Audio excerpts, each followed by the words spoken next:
Start करते हैं। तो क्वेश्चन नंबर 44 हम लोगों ने कर लिया था, ठीक है जी।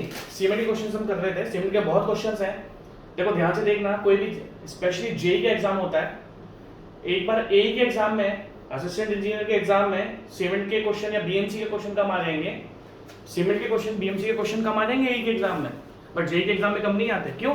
क्योंकि आपको साइट पर खड़े होकर इन सारे मटीरियल से काम करवाना है, आपको साइट पर खड़े होकर सीमेंट से काम करवाना है, आपको साइट पर खड़े होकर कंक्रीट से काम करवाना है। आप जेई का काम क्या होता है? सुपरविजन का। जैसे मान लो आपका सुपरिटेंडिंग इंजीनियर है, आपका एग्जीक्यूटिव इंजीनियर है, या आपका असिस्टेंट इंजीनियर भी है, वो कभी साइट पे इतना ध्यान नहीं देंगे जितना जेई को। देखो असिस्टेंट इंजीनियर को क्या करना पड़ता है? सबसे मुश्किल जॉब तो मुझे असिस्टेंट इंजीनियर की लगती है। क्यों? उसको अपने ऑफिस का पेपर वर्क भी देखना है। देखो सबसे मुश्किल जॉब किसकी? असिस्टेंट इंजीनियर की। उसको अपने ऑफिस का पेपर वर्क, देखो पोजीशन अच्छी है, अब पोजीशन असिस्टेंट इंजीनियर अच्छी है तो काम भी टफ होगा। तो असिस्टेंट इंजीनियर क्या होता है? उसको आपका साइट का काम भी देखना है, उसको आपका ऑफिस का काम भी देखना है। और वहीं पर जेई के मजे हैं, जेई को ओनली साइट का काम देखना है, उसको पेपर वर्क नहीं देखना है जो साइट पर है। तो सीमेंट वीमेंट से आपको काम जरूर पड़ेगा। इसलिए जब जेई का एग्जाम, जैसे मान लो आप किसी भी स्टेट का जेई का एग्जाम दोगे तो वो उम्मीद रखेंगे आपको बीएमसी के बारे में अच्छी तरीके से पता हो। वो आपसे उम्मीद रखेंगे कि आपको सीमेंट के बारे में अच्छी तरीके से पता हो। ठीक है, तो हम 44 क्वेश्चंस कर रहे थे। देखो क्वेश्चन नंबर 45, क्वेश्चन नंबर 45 से हम स्टार्ट करना है, 44 तक हम लोग कर चुके थे। क्वेश्चन क्या देखा है? देखो, the cement used in the construction of docks and harbours. अब डॉक्स एंड हार्बर्स को आप डॉक्स और हार्बर्स को आप रिलेट करो इंडियन रेलवे से या ट्रेन से। मान लो आप एग्जाम देने, अब ध्यान से देखना, आप एग्जाम देने, जैसे मैं राजस्थान से हूं, मान लो मैं एग्जाम देने महाराष्ट्र गया, चलो गुजरात गया, क्योंकि मैं तो जब आरआरबी अहमदाबाद का देने गया था तो मैं अहमदाबाद गया था। Railway recruitment board RRB Ahmedabad में जब सिलेक्शन हुआ था तो मेरे को अहमदाबाद जाना पड़ा था, वहां पर राजस्थान में एग्जाम नहीं हुआ था उसका। तो जब मैं गया, देखो दो चीजें होती है, मैं ट्रेन से गया था। ट्रेन ट्रैक पर, जो ट्रैक होता है पटरिया जिसको आप बोलते हो, ट्रैक पर चलती है और स्टेशन पर आकर एक जगह प्लेटफॉर्म पर रुक जाती है। मान लो मैं अहमदाबाद गया, मेरी ट्रेन रुकी, मेरी ट्रेन जिस ट्रैक पर रुकी, देखो दो चीजें होती हैं, एक होता है प्लेटफॉर्म, लाइक एक होता है वेटिंग रूम। तो जब मैं अहमदाबाद पहुंचा था, देखो ध्यान से देखना, इन डॉक्स एंड हार्बर्स को कंफ्यूजन ऐसे क्लियर होगा, वरना ये ध्यान नहीं रहती डॉक्स एंड हार्बर क्या होता है। मैं अहमदाबाद गया था तो मैं ट्रेन से गया, तो ट्रेन रुक गई अहमदाबाद रेलवे स्टेशन पर। जब अहमदाबाद रेलवे स्टेशन पर ट्रेन रुक गई, जिस जगह पर वो रुकी, शिप्स के केस में होता है वो डॉक्स। अब मैंने क्या करा, सोचा यार एक काम करता हूँ, यहाँ पर अपना कोई गेस्ट हाउस तो है नहीं, होटल भी नहीं है, एग्जाम देने चलेंगे, तो इंडियन रेलवे का वेटिंग रूम होता है। हमने वेटिंग रूम में आके ब्रश कर लिया, नहा धो लिया, जो भी है, नहाया तो कभी नहीं मैं रेलवे स्टेशन पे, बट हाँ फ्रेश तो हम हो जाते हैं, ठीक है। अब जो मैं रुक रहा हूँ ना वहां पर, वो क्या आपका हार्बर्स।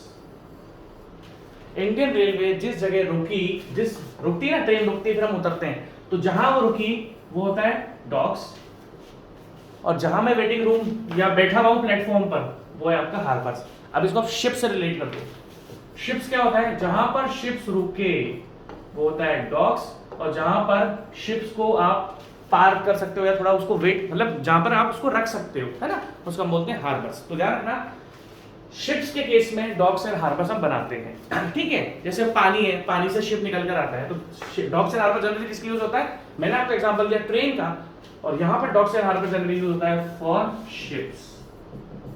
कोई शिप आया तो शिप जहां पर रुकेगा वो हो गया डॉक्स, और जहां पर वो वेट करेगा, अपनी मेंटेनेंस भी करवा सकता है वो, जैसे मैं वेटिंग रूम में फ्रेश हुआ था, जो भी हुआ उसके लिए वो हो गया आपका हार्बर्स, ठीक है। अब देखो ध्यान से, अगर हम इसमें क्वेश्चन क्या पूछे, तो सबसे पहले डॉक्स एंड हार्बर्स का आपको क्लियर होना जरूरी है।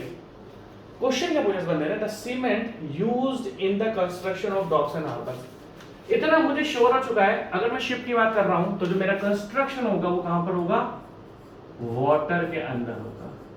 हमारा कंस्ट्रक्शन जो होगा वो कहां होगा? आपका वाटर के अंदर होगा।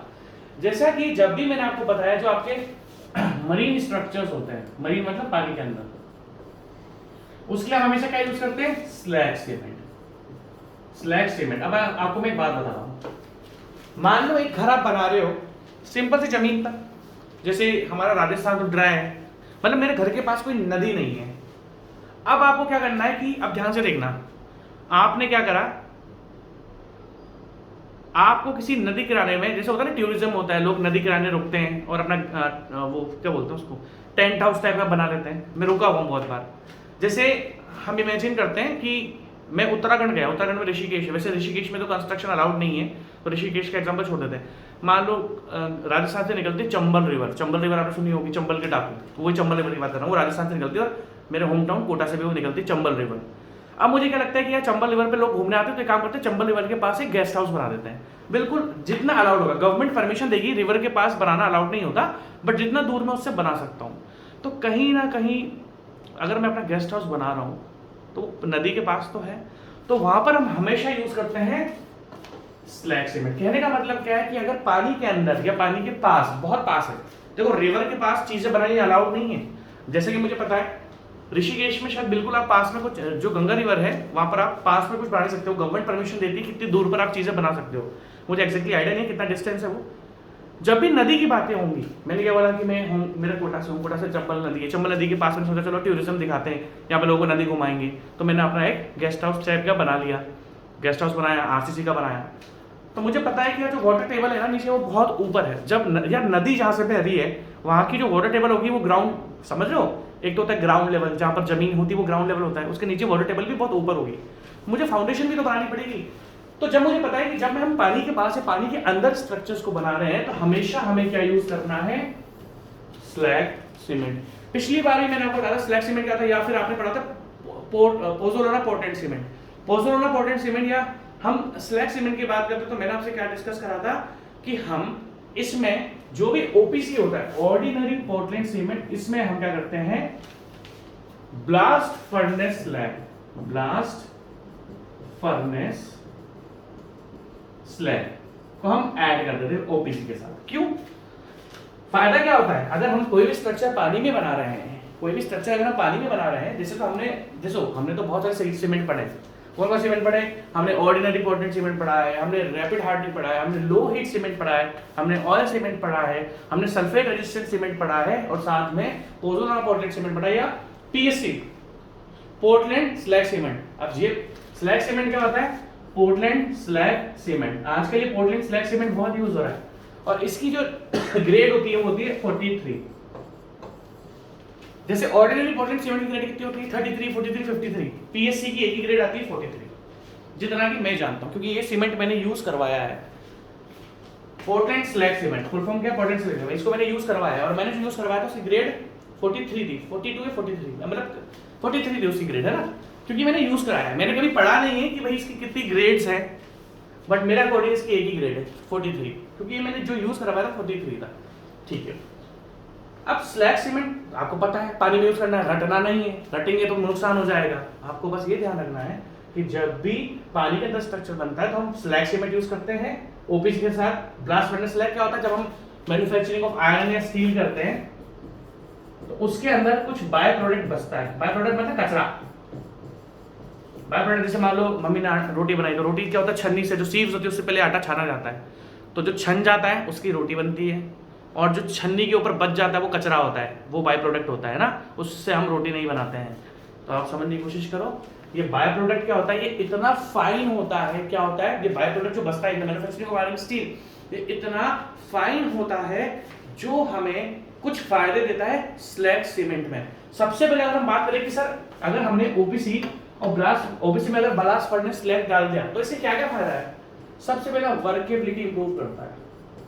वर्केबिलिटी आपको अच्छी तरीके से पता है क्या होता है, easy to mix, easy to transport and easy to place of concrete. आसानी से बनाओ, आसानी से ट्रांसपोर्ट करो और आसानी से उसको स्ट्रक्चर के अंदर प्लेस कर दो, मतलब उसका कास्टिंग आप आराम से कर सकते हो। तो अगर हम स्लैग सीमेंट की बात करते हैं तो देखो क्वेश्चन छोटा सा है, मैं तो एक सेकंड में आंसर टिक कर सकता हूँ कि ए आंसर है इसका, बट बच्चों की तरह अगर मैं आपको बस आंसर हटा दूंगा तो फिर तो आप किताबों से पढ़ लूंगा, मेरी जरूरत क्या पड़ रही है आपको, आप बुक से पढ़ लो यार, बुक में क्वेश्चन है, बुक में आंसर है, ये क्वेश्चन बुक्स में मिल जाएंगे आपको, पढ़ लो ना। बट ये चीजें आपको समझनी पड़ेगी तभी ये चीजें याद रहेंगी, अगर मैं समझाऊंगा नहीं तो आपको याद नहीं रहेंगी चीजें। तो अगर हम बोलते हैं कि सर अगर हम कोई ओपीसी से अलग या ओपीसी में मिक्स कर रहे हैं ब्लास्ट फर्नेस प्लेट, तो उसका फायदा क्या, सबसे पहली बात आपकी वर्केबिलिटी इंप्रूव हो जाएगी। सेकंड पॉइंट क्या होता है इसका, लंबे समय के लिए आपको कंप्रेसिव स्ट्रेंथ मिलती है और फ्लेक्सुरल स्ट्रेंथ मिलती है। Long term compressive and flexural strength, कहने का मतलब क्या है बताता हूं मैं आपको। अगर आप ओपीसी यूज करोगे पानी के अंदर तो धीरे धीरे उसकी स्ट्रेंथ वीक होती जाती है, क्योंकि वो इतना ज्यादा परमेएबल नहीं होता, मतलब इतना ज्यादा इनपरमेएबल नहीं होता उसके अंदर पानी। देखो ध्यान से देखना मेरी बात, ओपीसी की आप बोलोगे सर तो क्या ओपीसी की जो कंप्रेसिव स्ट्रेंथ है वो मेंटेन ही रहती है अगर वो पानी में नहीं है तो। इस एक छोटे क्वेश्चन को मैं 1 सेकंड में कंप्लीट कर सकता हूं, बट इसलिए कंप्लीट कर रहा हूं ताकि आपको याद रहे। याद रखने के लिए समझना पड़ता है, मुझे कोई इश्यू नहीं है, मैं तो 1 सेकंड में करा सकता हूं। फिर ये क्वेश्चन आप ऐसा लगेगा आपको कि आपने बुक से रख लिया, तो ध्यान से देखना। स्लैग ओबीसी भी यूज कर सकते हैं पानी में। मान लो नदी के अंदर मुझे स्ट्रक्चर बनाना है, मैं ओबीसी यूज कर लूंगा, तो ओबीसी क्या होता है परमिएबल होता है, इसके अंदर पानी भर जाएगा, धीरे धीरे करके वॉइड्स बन जाएंगे, वॉइड से आपकी कंप्रेसिव स्ट्रेंथ कम हो जाएगी। बट अगर आप ओबीसी के अंदर ब्लास्ट फर्नेस स्लैग डालते हो तो आपको लॉन्ग टर्म कंप्रेसिव और फ्लेक्सुरल स्ट्रेंथ मिलती है। क्यों मिलती है? क्योंकि भाई साहब वो स्ट्रक्चर इम्परमिएबल होता है। ब्लास्ट फर्नेस को यूज करने से स्ट्रक्चर इम्परमिएबल का मतलब क्या है? जिसके अंदर पानी नहीं घुस सकता है। तो अगर हम ब्लास्ट फर्नेस स्लैग को पानी के अंदर करते हैं तो ये आपका आराम से लॉन्ग टर्म कंप्रेसिव स्ट्रेंथ देगा, क्योंकि ये आपका क्या होता है, ये आपका इम्परमिएबल होता है। ठीक है, तो ये छोटी छोटी चीजें हैं जो आपको ध्यान रखनी है। और आपको एक और चीज ध्यान रखनी है, अगर हम ओबीसी के कलर की बात करें तो थोड़ा एक ग्रे होता है, और अगर हम बात करते हैं पोर्टलैंड स्लैग सीमेंट की, पोर्टलैंड स्लैग सीमेंट पीएससी, अगर हम बात करते हैं पोर्टलैंड स्लैग सीमेंट की, तो इसका कलर थोड़ा सा व्हाइट होता है, मतलब प्रॉपर व्हाइट नहीं होता, ऑफ व्हाइट कलर बोलते हैं इसको, ऑफ व्हाइट, तो इसका कलर क्या होता है ऑफ व्हाइट। तो ध्यान रखना ओबीसी आपका ग्रे कलर का होता है, बट आपका पीएससी पोर्टलैंड स्लैग सीमेंट जो होता है वो आपका व्हाइट कलर का होता है। तो कुछ डिफरेंसेस हैं, तो आई होप ये कुछ डिफरेंसेस जब याद रखोगे तो लाइफ टाइम ये क्वेश्चन ध्यान रहेगा कि हाँ सर ने एक तो याद रखना कि इंडियन रेलवे से मैंने आपको कैसा रिलेट करा था डॉक्स एंड हार्बर्स, क्योंकि डॉक्स एंड हार्बर में लोग कंफ्यूज हो जाते हैं कि डॉक्स क्या होता है और हार्बर्स क्या होता है। ठीक है जी, ठीक है। नेक्स्ट क्वेश्चन, तो इसका आंसर ए है, the cement used in the construction of docks and harbour is blast furnace slag cement. Next question करते हैं। एक क्वेश्चन में 10-15 मिनट लगते हैं, बट टाइम अच्छा रहता है, क्वेश्चन बाद में लाइफ टाइम समझ में आता है, 10 साल बाद भी अगर पढ़ोगे 1 सेकंड में रिवाइज हो जाएगा। For the ordinary Portland cement, the maximum expansion by Lee Chatelier method, जैसे कि हमने पढ़ा था, एक होता है फाइननेस और एक होता है आपको साउंडनेस। अच्छा, कुछ बच्चों को प्रॉब्लम हो सकती है, बच्चे बोलेंगे सर अभी तो आप स्टील पढ़ा रहे हो, सर आप स्टील, बच्चों को प्रॉब्लम हो सकती है सर आप स्टील और सीमेंट के क्वेश्चन साथ में करा रहे हो, तो हमें कंफ्यूजन हो रहा है कि स्टील पढ़े। अरे दादा, जब आप एग्जाम देने जाओगे ना, वहां पर आपको 12 से 13 सब्जेक्ट एक साथ याद रखने हैं। आप जब एग्जाम देने जाओगे तो वहां पर आपको 12 से 13 सब्जेक्ट एक साथ ध्यान रखने, तो फिर भी कितना है, ये तो क्या है आपका 2 ही सब्जेक्ट में पढ़ा रहा हूं, तो कभी भी कंफ्यूज मत होना। आपको एक कंडीशन, आपको ये आप इस तरीके से ढल जाने चाहिए अपने आप, हमें अपने आप को ढाल लेना चाहिए कि कितने भी सब्जेक्ट पढ़ रहे हो सबको अपने अलग अलग करके सबको इज्जत देनी है। ठीक है, तो कंफ्यूज नहीं होना बिल्कुल भी। For the ordinary Portland cement the maximum expression by Le Chatelier method, जैसे कि मैं पता है ली चैटेलियर मेथड क्या होता है आपका, साउंडनेस के लिए होता है। साउंडनेस का मतलब एक्सपेंशन, सीमेंट में एक्सपेंशन नहीं होना चाहिए। तो जब हम ली चैटेलियर से करते हैं तो हमारा मैक्सिमम एक्सपेंशन 10 mm से ज्यादा नहीं होना चाहिए। अगर आपका 10 mm से ज्यादा एक्सपेंशन है बाय यूजिंग, अगर आपका 10 mm से ज्यादा एक्सपेंशन है बाय यूजिंग ली चैटेलियर, तो दैट मींस वो सीमेंट क्या है, वो सीमेंट है आपका अनसाउंड, वो सीमेंट क्या है आपका अनसाउंड। तो ये क्वेश्चन हमने बहुत बार करा हुआ है। ठीक है, नेक्स्ट क्वेश्चन।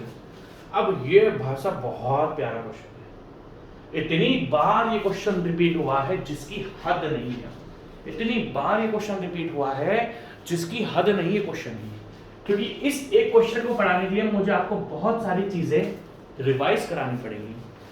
सबसे पहली बात, व्हाट इज स्टैंडर्ड कंसिस्टेंसी, जो मैं आपको बता रहा हूं उसको बहुत ज्यादा ध्यान से सुनना। अगर मैं आपको बोलूं what is standard consistency, what is if P is the standard consistency, यहां पर P को इन्होंने रिप्रेजेंट करा है, दैट मींस P को क्या करा, स्टैंडर्ड कंसिस्टेंसी। अब P होता क्या है, या स्टैंडर्ड कंसिस्टेंसी होती क्या है, amount of water added for the complete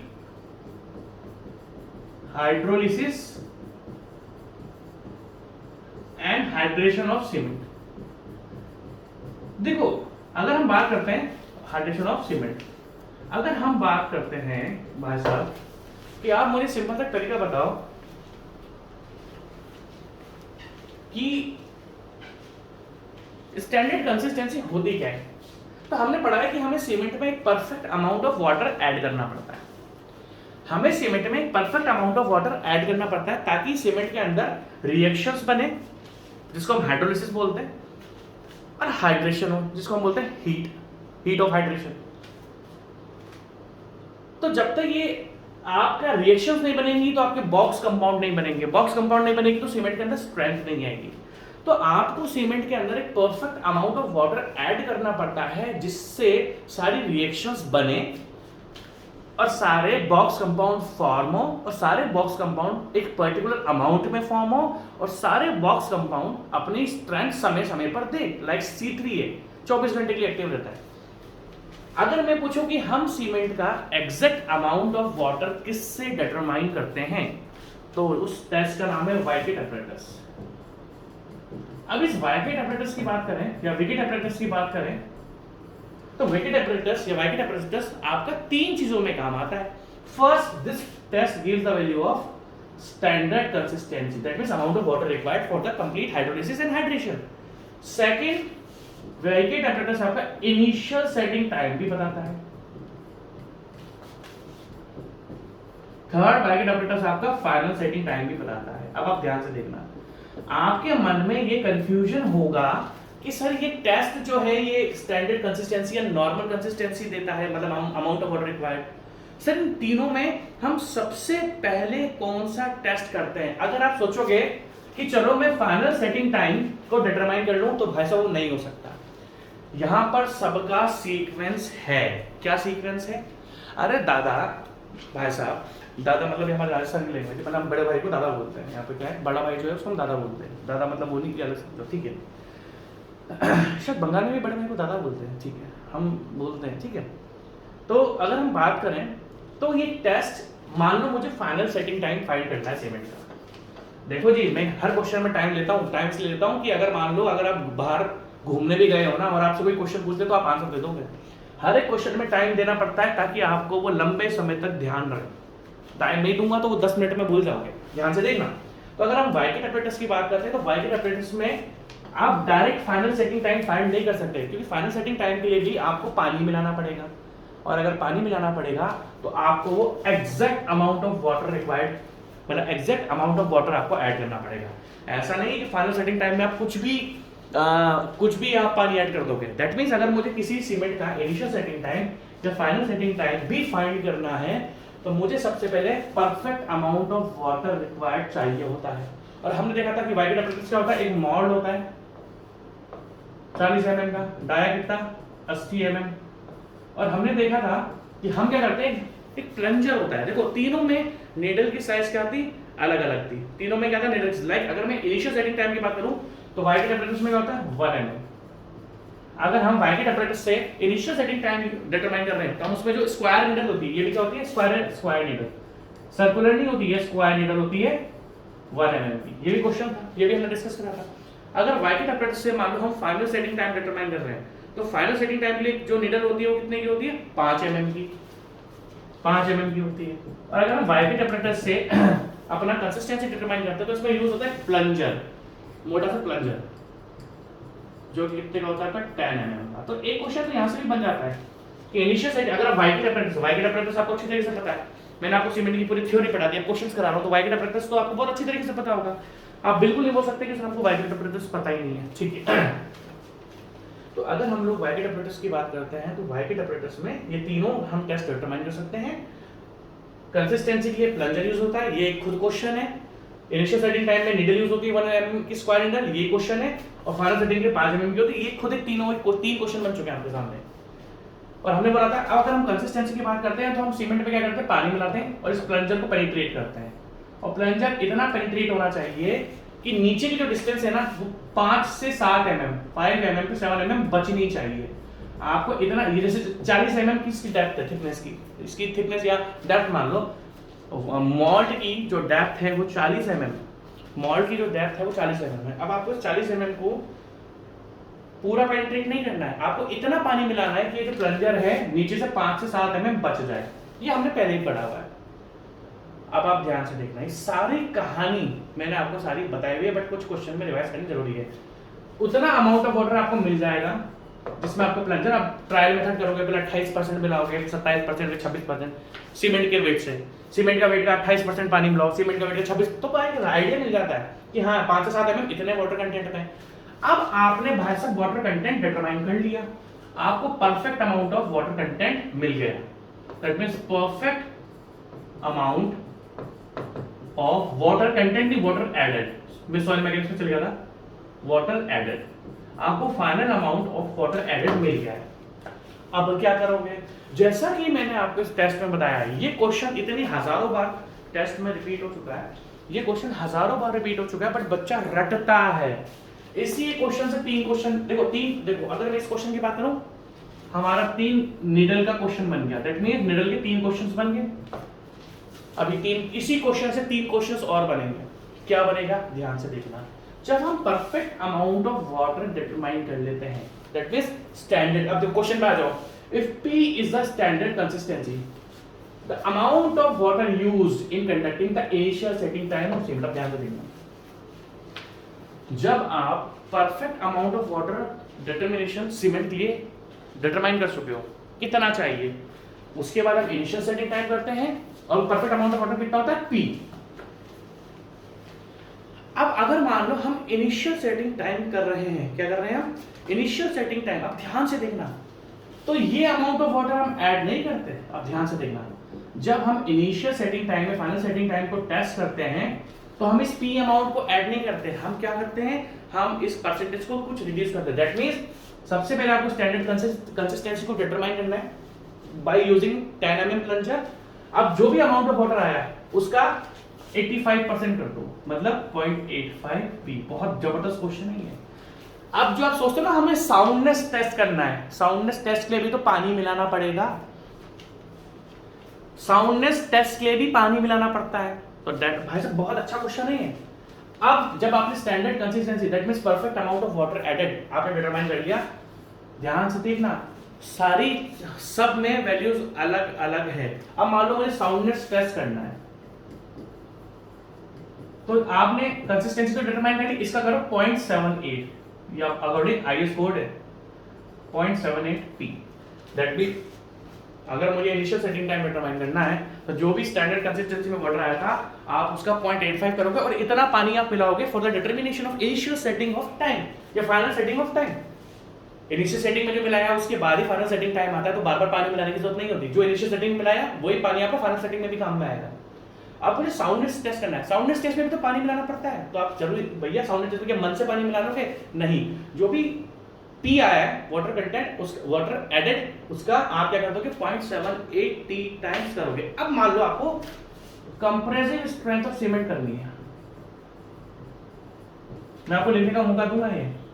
अब आपको सीमेंट की कंप्रेसिव, देखो कंक्रीट की भी कंप्रेसिव स्ट्रेंथ निकलती है और सीमेंट की भी कंप्रेसिव स्ट्रेंथ निकलती है, बट अगर हम बात करते हैं कि मुझे सीमेंट की कंप्रेसिव स्ट्रेंथ निकालनी है, तो आपके पास परफेक्ट अमाउंट ऑफ वाटर है, दैट मींस स्टैंडर्ड कंसिस्टेंसी का वाटर है, हाँ है, जो भी आए पानी उसको P को 4 से डिवाइड करो प्लस 0.3। अब ये सारी वैल्यूज क्या है, ये सारी की सारी वैल्यूज है water to be added, water to be added.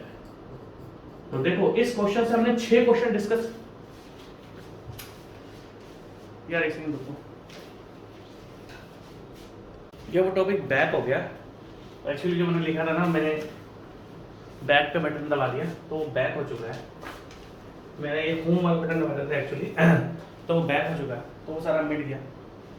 But आपको चीज़ याद रखनी है, क्या बताया था मैंने आपको कि अगर सबसे पहले हमें स्टैंडर्ड कंसिस्टेंसी को डिटरमाइन करना है, उसके बाद क्या होगा आपका इनिशियल सेटिंग टाइम या फाइनल सेटिंग टाइम, उसमें आप क्या करोगे 0.85 P वाटर एडेड, जो भी वाटर आया उसका 0.85% कर दो और फिर ऐड करो सीमेंट में। उसके बाद आपका क्या होगा साउंडनेस टेस्ट है, साउंडनेस टेस्ट में हमें कितना करना है 0.78 P। और अगर हम बात करते हैं कंप्रेसिव की, तो कंप्रेसिव टेस्ट में आपको क्या ऐड करना है P/4 प्लस 0.3। तो नीडल का क्वेश्चन तो आता ही है। उसके बाद ये 3 क्वेश्चन भी अलग अलग आ जाते हैं। अब क्वेश्चन पढ़ना, if P is the standard consistency, जो कि हम डिटरमाइन कर चुके by using 10 mm plunger, 10 mm plunger को यूज कर चुके हम। The amount of water used in conducting the initial setting time, अब इनिशियल सेटिंग टाइम में देखो कितना है 0.85। याद रखना, अब नीचे के दो भी आपसे पूछ सकता है, इस गलतफहमी में बिल्कुल मत रहना कि वो नीचे के दो नहीं पूछेगा।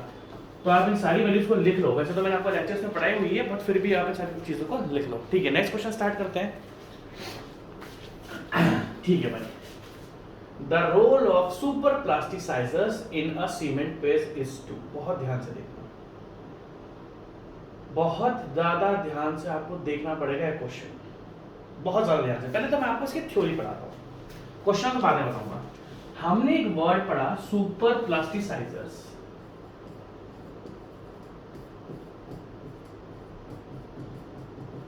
अब ये सुपर प्लास्टिसाइजर्स क्या होता है, ये सीमेंट में ऐड करा जाता है। ये होता क्या है, अगर हम सुपर प्लास्टिसाइजर्स की बात करें, अब देखो आपको एक चीज हमेशा याद रखनी है, देखो क्या होता है वाटर सीमेंट रेशियो, आपने टर्म पढ़ी होगी वाटर सीमेंट रेशियो। अगर हम डिस्कस करें वाटर सीमेंट रेशियो क्या होता है, आप मुझे बताओ भाई। एक पर्टिकुलर सीमेंट में लाइक 1 kg ऑफ सीमेंट है, आप ध्यान से देखना भाई मेरी बात, 1 किलो सीमेंट है, तो 1 किलो सीमेंट में आपको क्या करना पड़ेगा भाई, कुछ पानी मिलाना पड़ेगा।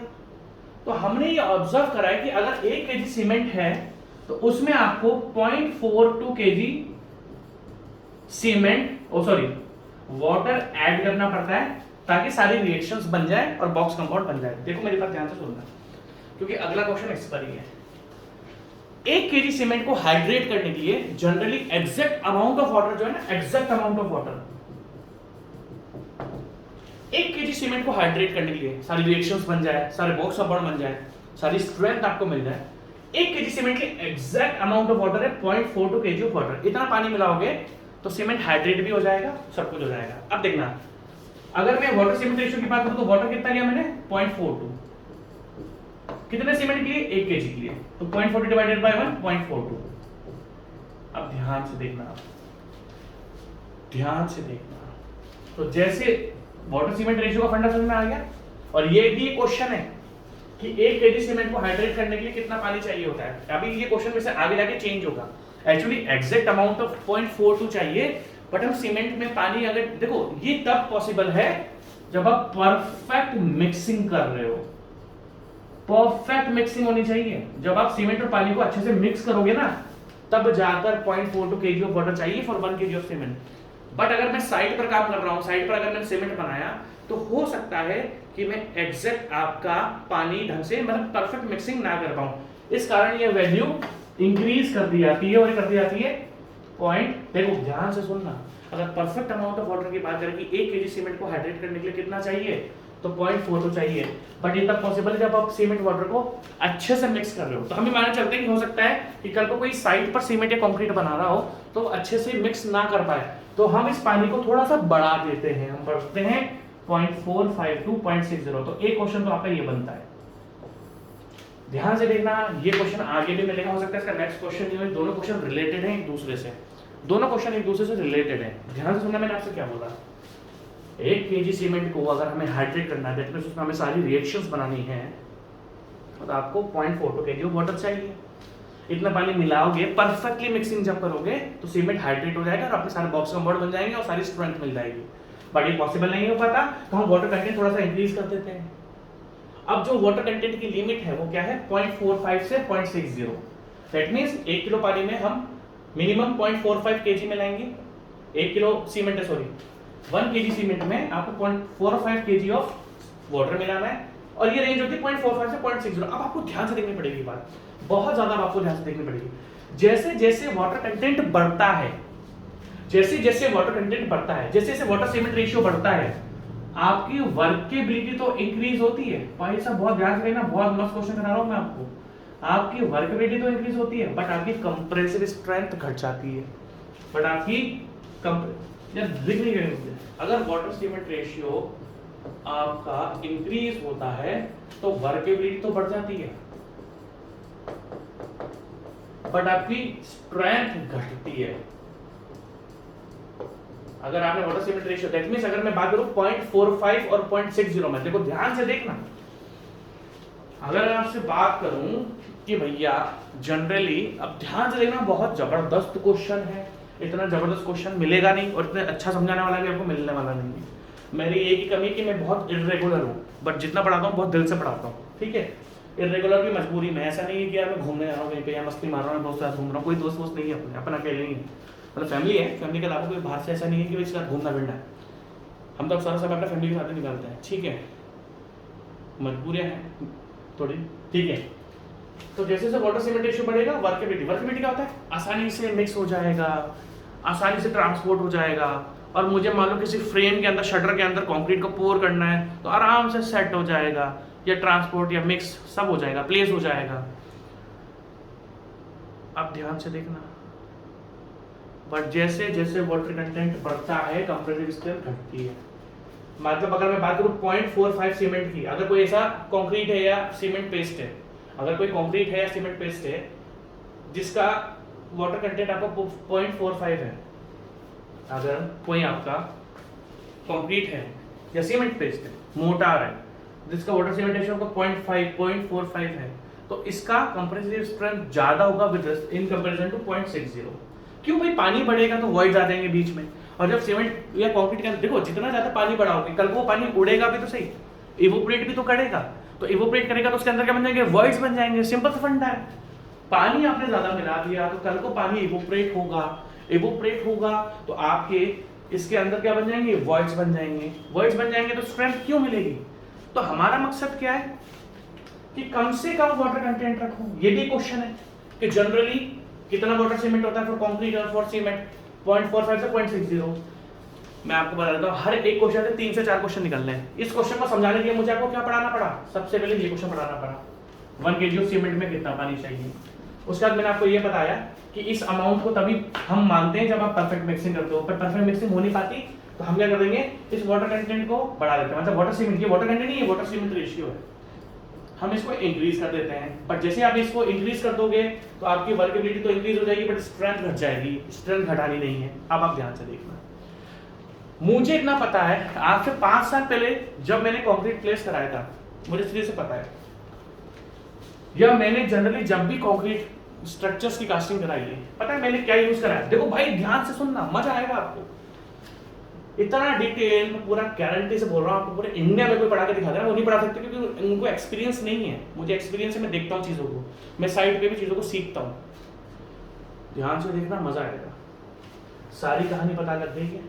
अब आप ध्यान से देखना, भाई साहब ये रेंज रखी जाती है, बट हम जो ग्रेड यूज करते हैं ना कंक्रीट, पता है कौन सी ग्रेड यूज करते हैं हम, M55 grade of concrete, M35, M45, M40, हमने तो ये ग्रेड, मैंने आज तक M35 से नीचे की ग्रेड कभी यूज करी नहीं है। मैंने जब भी कंक्रीट स्ट्रक्चर्स कास्ट कराए, मैंने जो मिनिमम यूज करी है ग्रेड वो यूज करी M35। मैं आज तक M35 ग्रेड के नीचे नहीं गया, आज तक मैं M35 ग्रेड के नीचे नहीं गया। अब आप ध्यान से देखना, अब जो कंक्रीट स्ट्रक्चर्स, ये सब आप चाहो तो लिखो, एक बार लिखो, इसको लिखो, मैं मिटाने वाला हूं, आपको लिखना पड़ेगा तभी आगे जाके आपको मजा आएगा, ठीक है। अब आगे का देखना, कहानी, आगे की कहानी देखना। आपको पता है जो मैंने कंक्रीट यूज कराया है उसका वाटर सीमेंट रेशियो कितना था, कंक्रीट यूज करा उसका मैंने वाटर सीमेंट रेशियो पता है कितना था, 0.38। आप बोलोगे अरे सर ऐसा कैसे पॉसिबल है, आप भाई साहब ध्यान से देखना, मिनिमम जो नॉर्मली कंक्रीट का वाटर सीमेंट रेशियो होता है वो तो होता ही सर 0.45 से लेके 0.60 तक है।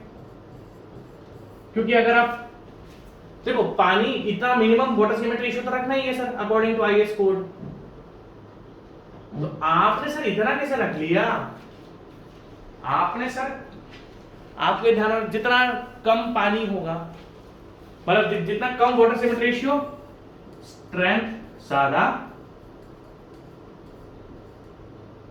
बट वर्केबिलिटी कम, जितना ज्यादा वाटर सीमेंट रेशियो होगा उसकी स्ट्रेंथ कम बट वर्केबिलिटी ज्यादा, और मैंने जो कंक्रीट यूज कराया है वर्केबिलिटी ज्यादा। मैंने जो कंक्रीट यूज करा है उसका वाटर सीमेंट रेशियो क्या है 0.38।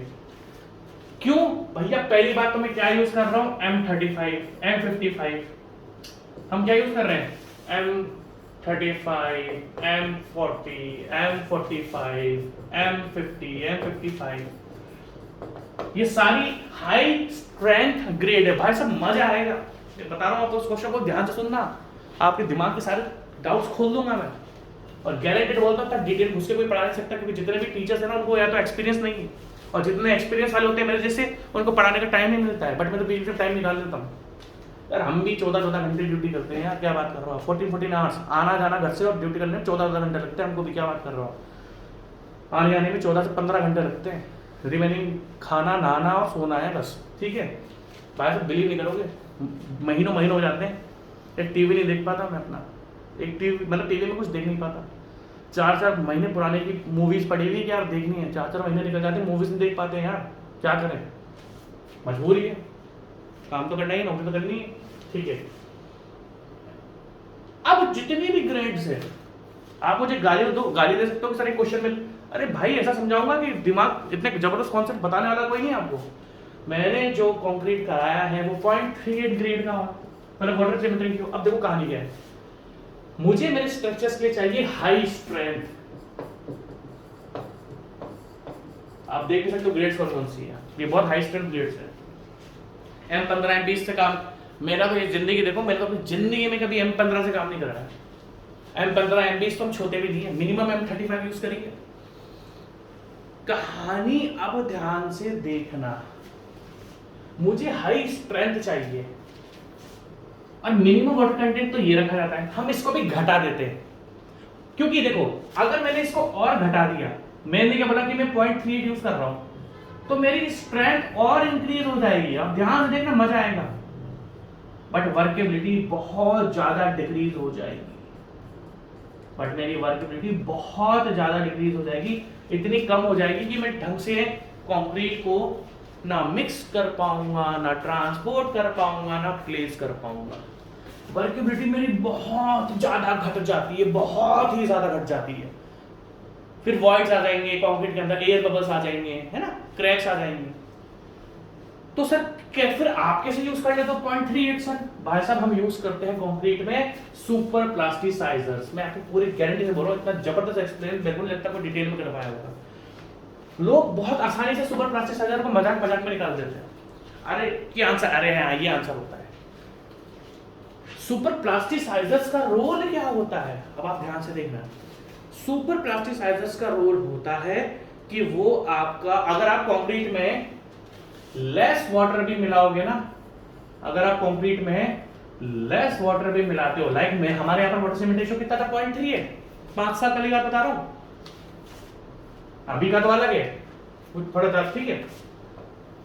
सुपर प्लास्टिसाइजर का रोल क्या होता है कि अगर आप पानी की हाई ग्रेड के लिए, हाई स्ट्रेंथ के लिए आप मजबूरी में पानी कम मिला रहे हो ताकि आपको स्ट्रेंथ ज्यादा मिले, आप मजबूरी में पानी कम मिला रहे हो ताकि आपको स्ट्रेंथ ज्यादा मिले, तो कम पानी के बावजूद होने के बाद अगर आपने सीमेंट में 1 से 2% सुपर प्लास्टिसाइजर्स, जो भी उसका वेट है 1 से 2% अगर आपने सुपर प्लास्टिसाइजर्स मिलाकर रखे, जो मतलब 1 किलो तो 1 किलो का 1% देखे 100 ग्राम, अगर आपने सुपर प्लास्टिसाइजर्स मिलाकर रखे हुए सीमेंट में, तो लेस वाटर कंटेंट होने के बाद, लेस वाटर सीमेंट रेशियो होने के बाद भी आपको इंप्रूव्ड वर्केबिलिटी मिलती है,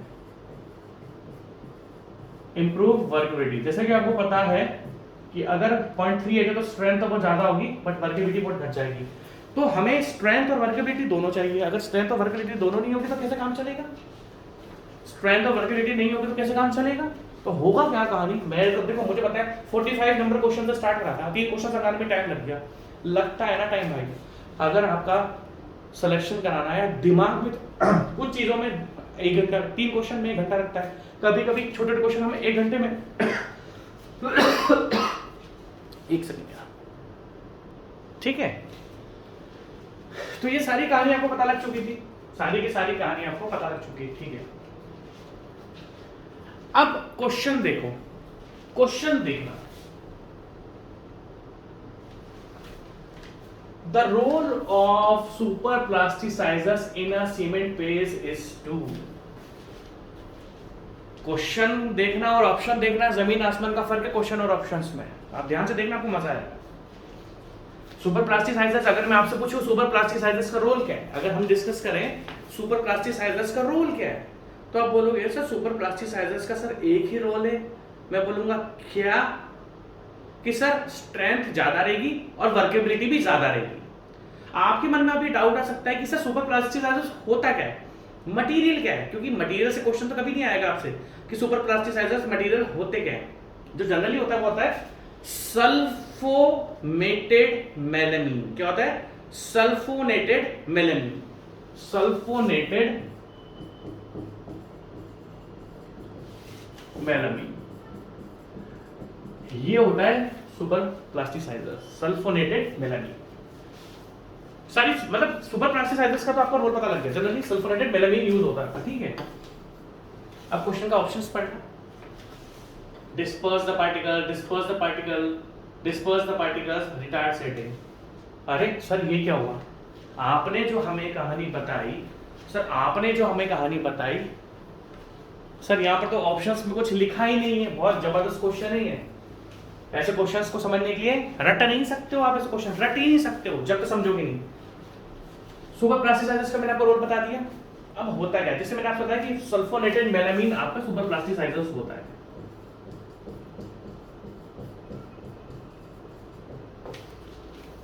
इससे होता क्या है, अगर मैं आपको बोलूं कि सल्फोनेटेड मेलामीन सुपर प्लास्टिसाइजर हम ऐड करते हैं तो क्या होता है, सर स्ट्रेंथ भी बढ़ती है और वर्केबिलिटी बढ़ती है। क्यों बढ़ती है? क्योंकि super plasticizer colloidal state develop कर देते हैं। ये बहुत जबरदस्त क्वेश्चन है, कोई नहीं समझाएगा आपको ये क्वेश्चन, सर बता देंगे आपको क्वेश्चन ये। Super plasticisers colloidal state develop करते हैं। What is colloidal state? Many range of particles, many range of cement particles. Colloidal state का मतलब क्या? बहुत सारी रेंज के पार्टिकल्स हैं। तो सुपर प्लास्टिसाइजर्स करते क्या है, जो पार्टिकल्स होते हैं उसके रेंज को इतना बढ़ा देते हैं जिससे हमें इंप्रूव्ड वर्केबिलिटी मिलती है। बहुत ध्यान से देखना। सुपर प्लास्टिसाइजर्स का पहली बात, सुपर प्लास्टिसाइजर ये भी पूछा सकता है सल्फोनेटेड मेलामीन, ये होता है सुपर प्लास्टिसाइजर जो ऐड करा जाता है। किसी ने नहीं पढ़ाया होगा, मतलब बस सुपर प्लास्टिसाइजर पढ़ा देते कि होते हैं, ये नाम नहीं बताएगा कोई भी। मुझे पता है ना, मुझे भी लोगों ने पढ़ाया यार, हमें पता है कौन कैसा पढ़ाता है और हम भी लोगों को देखते हैं कौन कैसा पढ़ा रहा है। मैं तो बहुत अंडररेटेड हूँ, मैं तो अपनी इरेगुलरिटी की वजह से बहुत अंडररेटेड हूँ, वरना पढ़ने में कोई टक्कर नहीं, पढ़ाने में कोई टक्कर नहीं दे सकता। रेगुलरिटी में मात लगाता हूँ मैं तो बस अपनी, ठीक है। तो सल्फोनेटेड मेलामीन सुपर प्लास्टिसाइजर्स है। अब सुपर प्लास्टिसाइजर करते क्या है, कोलॉइडल स्टेट कर देते हैं। अब कोलॉइडल स्टेट का मतलब क्या है, ये उस सीमेंट की पार्टिकल्स की रेंज बढ़ा देते हैं, उससे क्या होता है, इंप्रूव्ड वर्केबिलिटी मिलती है। अब जो कोलॉइडल स्टेट होती है ना, इसी को बोला जाता है डिस्पर्स द पार्टिकल। अब ना जबरदस्त क्वेश्चन है ना ये, देखो हम कहां से कहां पर गए, ये जो कहां से कहां तक गए, मैं मान नहीं सकता कोई इस क्वेश्चन को समझा दे। इस क्वेश्चन को वही समझा सकता है जिसको बहुत जबरदस्त साइट की और बुक्स की नॉलेज हो।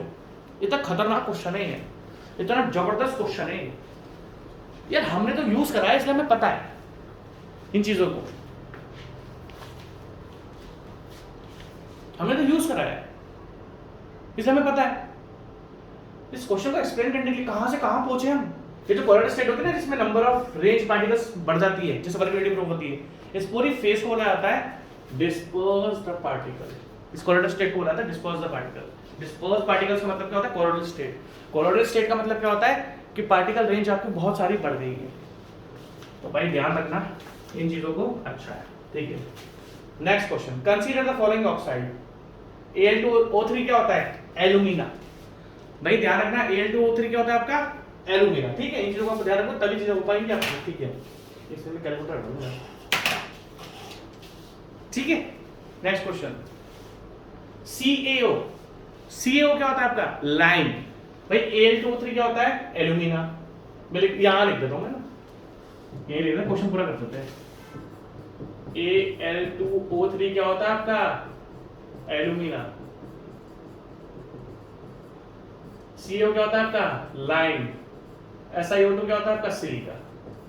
क्वेश्चन पढ़ो, SiO2 क्या होता है आपका, सिलिका। क्वेश्चन पढ़ो, the correct sequence in increasing order. कौन कितने परसेंटेज में है भाई। अगर हम एल्यूमिना की बात करें तो कितने परसेंटेज में, जस्ट 3 से 8%, 5 से 8%। एल्यूमिना से ज्यादा तो नहीं होता। अगर हम बात करते हैं लाइम की, तो लाइम तो हमारे साथ सबसे ज्यादा होता है, 60 से 64%, 65%।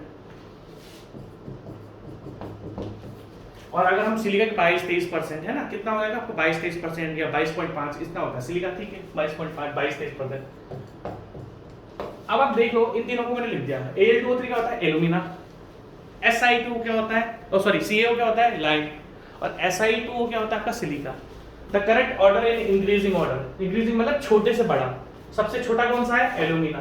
Al2O3 सबसे छोटा है, Al2O3 सबसे छोटा है। उसके बाद कौन सा आता है, सिलिका, SiO2। और SiO2 के बाद लास्ट में क्या बचा आपका, सबसे बड़ा कौन सा होता है, लाइम। लाइम। अब देखो ऑप्शंस का, Al2O3 कौन से नंबर पर है, 1 पर। SiO2 कौन से नंबर पर है, 3 पर। CO कौन से नंबर पे है, 2 पर। तो 132 आंसर है आपका, 132 आपका आंसर है। सही है, इजी है, कुछ टिपिकल तो नहीं है, कुछ टफ तो नहीं लग रहा, नहीं। अब आप ध्यान से देखना,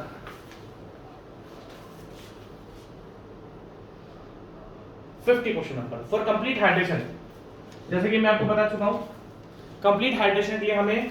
for complete hydration of cement, the water cement ratio मैंने आपको रेंज बता रखी है 0.45 से लेके 0.60, 0.45 से 60, ये रेंज है आपकी फॉर कंप्लीट हाइड्रेशन। और इस क्वेश्चन को मैं आपको पहले बार अच्छी तरीके से बता चुका हूँ, कोई इश्यू नहीं है इस क्वेश्चन में, ठीक है भाई।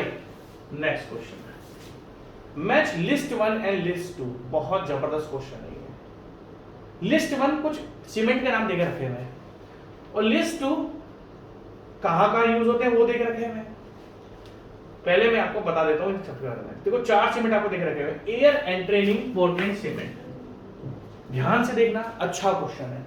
मैच लिस्ट 1, लिस्ट 1 में सीमेंट देके रखे हुए हैं, लिस्ट 2 में उनके यूजेस देके रखे हुए हैं, लिस्ट 2 में उनके यूजेस देके रखे हुए। नीचे नेक्स्ट पेज पाएंगे वो 4 टाइप के सीमेंट आपके सामने दे रखे हैं। Air entraining Portland cement. Air entraining Portland cement क्या होता है, अगर मैं आपसे पूछूं एयर एंट्रेनिंग पोर्टलैंड सीमेंट क्या होता है, बहुत इजी है। हम कंक्रीट में कुछ बबल्स को इंट्रोड्यूस करते हैं, एयर बबल्स। एयर बबल्स क्या करते हैं, मिक्स करते हैं। हम कंक्रीट के अंदर एयर बबल्स को मिक्स करते हैं। क्यों मिक्स करते हैं भाई साहब, क्योंकि अगर कोई ऐसी जगह है जहां पर टेम्परेचर बहुत ज्यादा ठंडा है, ठंडा गर्म होता रहता है, फ्रॉस्ट, तो वहां पर सीमेंट के अंदर क्या होगा, पहले वाटर जाएगा और फिर वाटर आइस में कन्वर्ट हो जाएगा। और आइस, जब वाटर आइस में कन्वर्ट होता है तो वॉल्यूम एक्सपेंशन होता है, वॉल्यूम एक्सपेंशन होता है। भाई जैसे कश्मीर है, कश्मीर में कुछ जगह ऐसी होंगी जहां पर बहुत ज्यादा ठंड पड़ती होगी। अब वाटर सीमेंट के लिए आपको मतलब कंक्रीट बनाना है, तो अगर कंक्रीट आपको यूज कर रहा है तो कंक्रीट में आपको पानी तो मिलाना पड़ेगा। तो क्या होता है कि सीमेंट में भी पानी, मान लो आपने ओपीसी यूज करा, उसमें भी तो वॉइड्स होते ही हैं थोड़े थोड़े, तभी तो वो इम्परमेबल होता है। अगर वॉइड्स नहीं होते, तो टाइम कितना हो गया, निकलने का समय हो चुका है, निकल हमारी अभी, चलो अब निकलेंगे तो 15 मिनट के बाद घर पे आएंगे, ठीक है। ठीक है, एयर एंट्रेनिंग पोर्टलैंड सीमेंट आपको पता ही है। इसमें हम एयर बबल्स कुछ होते हैं, बबल्स नहीं होते एयर बबल्स, उसको कंक्रीट के साथ मिक्स कर देते हैं। क्यों करते हैं, कुछ जगह ऐसी होती है जहां पर फ्रॉस्ट होता है, मतलब वाटर आइस में कन्वर्ट होता है, और फिर जब सीमेंट में पानी गया फिर वो आइस में कन्वर्ट होगा तो वो एक्सपेंशन होगा और आपका कंक्रीट में क्रैक आ जाएगा, कंक्रीट में क्रैक्स आ जाता है।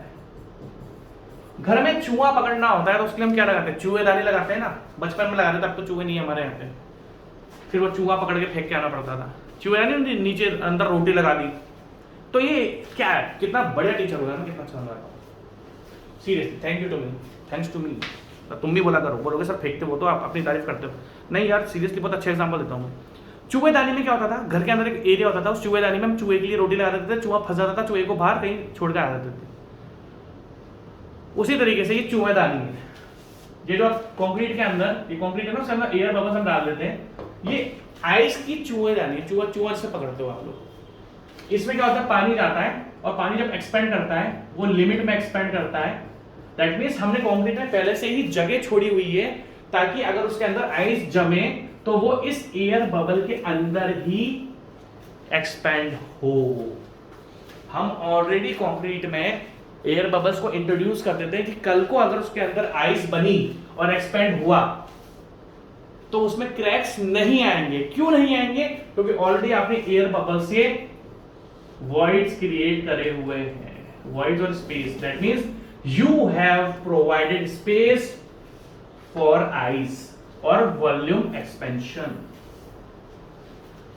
पहले ही कंक्रीट में एयर बबल्स को इंट्रोड्यूस कर दिया जाता है, मिक्स कर दिया जाता है, ताकि कल को अगर वहां पर, दैट मींस आपने ऑलरेडी वॉइड्स क्रिएट कर दी कंक्रीट में, जिससे अगर कल को हो तो आपकी जो एक्सपेंशन होगा वो इस एयर बबल के अंदर ही होना चाहिए।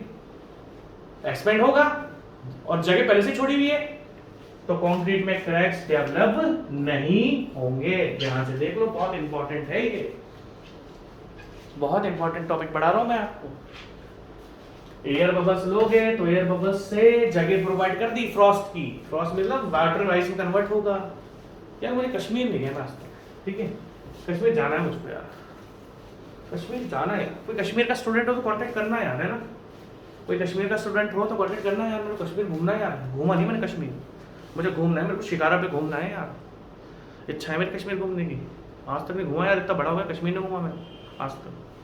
तो कोई कश्मीर का स्टूडेंट हो ना जो मुझे इस टाइम देख रहा है, वो मुझसे कांटेक्ट करना है यार, बताओ कैसे कैसे कश्मीर में कहाँ आना है, कैसा आना है, बर्फ़ का मिलेगी, बताओ यार, मैसेज वैसे करो। हज़ारों स्टूडेंट फॉलो करते हैं, मैसेज एक तो करेगा। कश्मीर के भी स्टूडेंट है हमारे पास तो इंडिया के स्टेट के बच्चे फॉलो करते हैं यार, है ना, बच्चों से बात होती है कभी कभी, तो अक्सर मैं स्टेट से हूँ, उत्तराखंड के भी बहुत स्टूडेंट्स हैं, हिमाचल के भी बहुत स्टूडेंट्स हैं। हाँ, मेरे पास साउथ इंडिया के बहुत कम स्टूडेंट्स हैं, लाइक केरला हैं, 2-4 स्टूडेंट हैं जिनसे बात होती है, बट तमिलनाडु, केरला, साउथ के थोड़े कम है, क्योंकि मैं हिंदी में पढ़ाता हूँ ना, मैं इंग्लिश में पढ़ाऊंगा तो फिर क्या मज़ा नहीं आएगा ना, फिर उनको मज़ा आएगा, आपको मज़ा नहीं आएगा। अब वैसे भी मेरी इंग्लिश इतनी अच्छी तो है नहीं, हाँ टूटी फूटी तो मैं बोल ही देता हूँ, इतनी अच्छी नहीं है, बट टूटी फूटी चल जाती है, ठीक है। अब next question, low heat Portland cement. भाई देखो, जब कंक्रीट हम बहुत बड़े अमाउंट में यूज करते हैं, लाइक डैम में, जैसे आपको वो भाखड़ा नांगल डैम, उसमें दुनिया भर का कंक्रीट यूज होकर रखा है, एग्जैक्ट अमाउंट तो मुझे नहीं पता, बट कुछ दिनों पहले मैंने कहीं पढ़ा था कि भाखड़ा नांगल डैम में जब कंक्रीट पोर करा गया था, जितना कंक्रीट उसके अंदर है उतना कंक्रीट तो इंडिया की सारी सीसी रोड्स में, इंडिया में जितनी भी सीसी रोड्स है ना, सीमेंट कंक्रीट रोड्स, जितने वॉल्यूम से वो बनी हुई है, उतने अकेले वॉल्यूम से भाखड़ा नांगल डैम का कंक्रीट बना हुआ है। अब भाखड़ा नांगल डैम बहुत बड़ा कंक्रीट है, मतलब बहुत ज्यादा कंक्रीट है, तो हम वहां पर ऐसा सीमेंट यूज नहीं कर सकते जिसमें हाई हीट ऑफ हाइड्रेशन हो, क्योंकि उसकी फिर क्योरिंग करना बड़ा मुश्किल हो जाएगा। अगर आपने उसे फिर क्योरिंग नहीं करी तो कहीं ना कहीं उसके अंदर क्रैक्स पड़ जाएंगे। तो लो हीट पोर्टलैंड सीमेंट कहां पर यूज होता है? लो हीट पोर्टलैंड सीमेंट आपका वहां पर यूज होता है जब कंक्रीट का वॉल्यूम बहुत ज्यादा हो। तो आप जब कंक्रीट का वॉल्यूम हम बहुत ज्यादा यूज करते हैं तो हमें ये ध्यान रखना पड़ता है कि कहीं हाइड्रेशन के चक्कर में क्रैक्स डेवलप नहीं हो जाए कंक्रीट में। हीट ऑफ हाइड्रेशन होगा, क्रैक्स बढ़ेंगे, वॉइड्स आएंगे। तो जब बहुत मैसिव स्ट्रक्चर होता है तो हमेशा वहां पर क्या यूज होता है? लो हीट तक, क्योंकि हीट कम होगी तो voids develop. That means low heat. देखो लो हीट पोर्टलैंड सीमेंट का मतलब क्या है? लो हीट पोर्टलैंड सीमेंट का अगर हम बात करें तो मतलब क्या है? सिंपल सा मतलब है भाई कि आपने एक ऐसा सीमेंट यूज करा जिसमें हीट ऑफ हाइड्रेशन कम है, तो उसके कारण फिर क्योरिंग की ज्यादा जरूरत नहीं पड़ती है इसमें। मतलब क्योरिंग पे तो आप ज्यादा ध्यान, क्योरिंग तो करनी पड़ेगी बट क्योरिंग ना करने की वजह से ज्यादा डैमेज नहीं होगा। ठीक है। अब what is hydrophobic Portland cement? Hydrophobic Portland cement क्या है? जैसे आप मुंबई में गए तो मुंबई में बहुत ज्यादा ह्यूमिडिटी है। भाई मुंबई में बहुत ज्यादा ह्यूमिडिटी है, मुंबई में बहुत ज्यादा ह्यूमिडिटी है। तो ह्यूमिडिटी की वजह से मान लो सीमेंट, अगर मान लो कोई सीमेंट बैग के अंदर, भाई ह्यूमिडिटी क्या, ह्यूमिडिटी का मतलब होता है अपने एनवायरमेंट में पानी। अगर हम ह्यूमिडिटी की बात करें कि ह्यूमिडिटी होता क्या है, जैसे मुंबई में बहुत पसीना निकल जाता है यार। मैं एक दो बार मुंबई गया हूँ और भाई साहब बहुत ह्यूमिडिटी है वहाँ पे यार, पसीना बहुत निकल जाता है मुंबई में। तो जिस एरिया में ह्यूमिडिटी होती है ना, तो मतलब वहाँ पर वाटर आपका एयर मतलब एनवायरमेंट में प्रेजेंट है। और सीमेंट जैसे ही मान लो सीमेंट के बैग्स आपने रखे हुए हैं, सीमेंट के बैग्स आपने रखे हुए हैं, ध्यान से सुनना, बहुत मजेदार चीज बता रहा हूँ। सीमेंट के बैग्स आपने रखे हुए हैं और वो ह्यूमिडिटी के कांटेक्ट में आ गए तो वो सीमेंट आपका खराब हो जाएगा। मान लो मुझे 1 महीने बाद सीमेंट यूज करना है और आज 1 महीने पहले अगर वो सीमेंट पानी कांटेक्ट में आ गया तो या ह्यूमिडिटी कांटेक्ट में आ गया तो खराब हो जाएगा। तो जनरली हाइड्रोफोबिक पोर्टलैंड सीमेंट आपका वहां पर यूज होता है जहां जिस एरिया में ह्यूमिडिटी बहुत ज्यादा होती है। क्यों? अरे सीमेंट आज से 1 महीने बाद यूज करना है। मान लो मेरी दुकान है सीमेंट की, मैंने तो स्टॉक रख लिया, मुझे तो बेचना है ना पूरे साल भर। अब वो पहले ही ह्यूमिडिटी कांटेक्ट में आ जाएगा तो सीमेंट तो मेरा सेट होना स्टार्ट हो जाएगा। तो होता क्या है हाइड्रोफोबिक पोर्टलैंड सीमेंट, होता क्या है मैं आपको बताता हूं। ओलिक एसिड, हम सीमेंट को एक ऐसे मटेरियल के साथ मिक्स करते हैं जो वाटर रिपेलेंट होता है। वाटर रिपेलेंट मतलब ऑल आउट। ऑल आउट क्या होता है आप देखना, ऑल आउट कभी सर्च करना, उस पर लिखा होता है मॉस्किटो रिपेलेंट। रिपेलेंट का मतलब क्या होता है? भाग जाएंगे, ऑल आउट। बचपन से ऑल आउट यूज कर रहा हूँ, मेरे को तो ऑल आउट सबसे बेस्ट लगती है। मच्छर मारने की जो होती है यार मशीन जो आती है ऑल आउट। तो ऑल आउट के ऊपर क्या लिखा रहता है? मॉस्किटो रिपेलेंट, मच्छर उससे दूर भागेंगे। उसी तरीके से हमारा जो ऑयलिक एसिड होता है, स्पेलिंग शायद गलत हो सकती है, OLEIC, ऑयलिक एसिड जो होता है ये एक ऐसा वाटर रिपेलेंट मटेरियल होता है जो सीमेंट के साथ मिक्स कर दिया जाता है। इतना मिक्स करते हैं, ऐसा नहीं कि पानी मिक्स नहीं होगा, इतना इसको मिक्स करा जाता है जिससे ह्यूमिडिटी वाला दही, कल को सीमेंट में पानी तो मिलाना ही है ना, वो मिक्स हो जाता है, बट ह्यूमिडिटी वाला जो वाटर है ना जो हवा में, उसको ये रिपेल कर देता है। रिपेल मतलब दूर भेज देता है। रिपेल मतलब क्या होता है? दूर भेज देता है। तो आपको यार टाइम तो हो गया, मेरा निकलने का टाइम हो गया, ठीक है। तो ध्यान से देखना, एयर एंट्रेनिंग पोर्टलैंड सीमेंट में हमने क्या करा था? एयर बबल्स को यूज करा था, ताकि अगर कल को बर्फ जमेगी तो ऑलरेडी हमने स्पेस प्रोवाइड करा हुआ है और इस बबल के अंदर ही वो बर्फ जमेगी। उसका लो हीट सीमेंट वहां पर यूज करा जाता है जहां पर बहुत बड़ा कंक्रीट स्ट्रक्चर्स है। हाइड्रोफोबिक सीमेंट जहां पर ह्यूमिडिटी बहुत ज्यादा है, ह्यूमिडिटी से बचाने के लिए ऑयलिक एसिड यूज करा जाता है ताकि वाटर जो ह्यूमिडिटी रिपेल हो जाए। लास्ट में रैपिड हार्डनिंग सीमेंट जो बहुत जल्दी सेट हो जाता है, like road construction, but rapid hardening cement में आपकी हाई हीट ऑफ हाइड्रेशन होती है, इसलिए आपको उसमें क्योरिंग बहुत ध्यान से करनी पड़ती है। तो क्वेश्चंस देखते हैं। अब देखो ऑप्शंस क्या क्या है, लिस्ट टू क्या क्या है? Suitable for large structures, large structures के सुटेबल कौन सा था? लो हीट सीमेंट, क्योंकि इसमें हीट ऑफ हाइड्रेशन कम होती है। Unsuitable for very large masses of concrete, कौन देखो जितना अच्छा लो हीट सीमेंट है उतना ही बुरा बड़े स्ट्रक्चर्स के लिए रैपिड हार्डनिंग सीमेंट है। अनसुटेबल मतलब बेकार, कौन सा बेकार होगा? फॉर लार्ज स्ट्रक्चर्स रैपिड, क्योंकि रैपिड हार्डनिंग में हीट बहुत ज्यादा होती है, क्रैक्स पड़ जाएंगे। रैपिड हार्डनिंग में हीट बहुत ज्यादा होती है, क्रैक्स पड़ जाएंगे। तो रैपिड हार्डनिंग कभी भी बड़े स्ट्रक्चर्स के लिए यूज नहीं कराया था, छोटे स्ट्रक्चर्स के लिए यूज कर सकते हो। ग्रेटर रेजिस्टेंस टू फ्रॉस्ट पढ़ा था ना क्या नाम था उसका? Air bubble air entrainment, air entraining, ठीक है। Greater resistance to frost, air entraining, और ह्यूमिडिटी के लिए हाइड्रोफोबिक। टाटा बाय बाय, इसका नेक्स्ट लेक्चर बाद में करेंगे। Take care, bye bye.